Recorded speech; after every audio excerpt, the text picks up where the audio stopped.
পুজো হয় বা ধরুন কোনো অনুষ্ঠান, ভাইফোঁটা, এগুলো হয়, আমরা তো মিষ্টি খেতেই হয়। তাই মিষ্টি যদি খেতেই হয় সেটা যেন চিনির তৈরি না হয়, গুড়ের তৈরি হয়।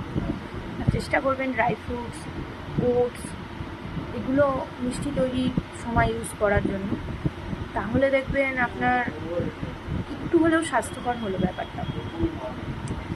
এবং আগে থেকে এগুলো তৈরি করে রাখবেন, তাহলে ক্রেভিংস অনেকটাই কম থাকবে। নাহলে যদি আগে থেকে প্রস্তুত করে না রাখেন, সামনে যে মিষ্টিটা পাবেন খেয়ে নেবেন। অতএব চেষ্টা করবেন যে এই ইনগ্রিডিয়েন্টসগুলো আপনার হাতের কাছে রাখা, বানিয়ে রাখা আগে থেকে। তাহলে যারা ধরুন ওয়েট লস প্রোগ্রামে আছেন বা অন্য যে কোনো হেলদি লাইফস্টাইল লিড করতে চান যে কোনোভাবে, তাদের জন্য এটা বলা থাকলো।